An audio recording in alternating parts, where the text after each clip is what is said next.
சொந்த காலில் நிற்க வேண்டும் என்றும் எதையாவது சாதிக்க வேண்டும் என்றும் பெரும்பாலான பெண்கள் நினைக்க துவங்கிவிட்டதாக கனிமொழி எம்பி தெரிவித்துள்ளார்.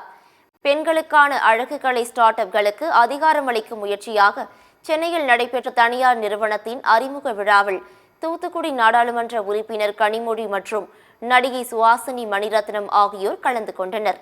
மேடையில் பேசிய நாடாளுமன்ற உறுப்பினர் கனிமொழி, பெண்கள் சில புதிய விஷயங்களை முன்னெடுக்கும் போது ஏன் எதற்கு என்று பல தடைகள் வரத்தான் செய்கிறது என்று கூறினார்.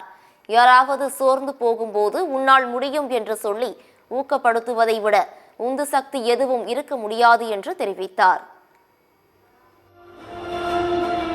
நிறைய பெண்களை நம்ம பார்க்கிறோம், ஏதாவது வாழ்க்கையில சாதிக்கணும், தான் சொந்த காலில் நிக்கணும், ஏதாவது சின்ன விதத்திலேயாவது தனக்கு ஒரு வருமானம் இருக்க வேண்டும், தன்னுடைய திறமைகளை முயற்சியில தான் வெற்றிகரமாக எதையாவது சாதித்து காட்ட வேண்டும் அப்படின்னு நினைக்கக்கூடிய நிறைய பெண்கள் இருக்காங்க. ஆனா ஒரு பெண் ஒரு குடும்பத்துல ஒரு விஷயத்த செய்யும் பொழுது, புதிய ஒரு விஷயத்த முன்னெடுக்கும் போது பல நேரங்கள்ல இது எதுக்காக வெட்டி வேலை, இது எதுக்கு செய்யற அப்படிங்கிற அத்தனை தடைகளையும் தாண்டி அவங்க அதை ஒரு சின்ன அளவுக்கு வெற்றிகரமாக செய்யும் பொழுது, யாராவது சோர்ந்து போகும் பொழுது you can do it, we are there with you, and when you reach out to them அது அதை விட பெரிய உந்து சக்தியாக வேற எதுவுமே இருக்க முடியாது.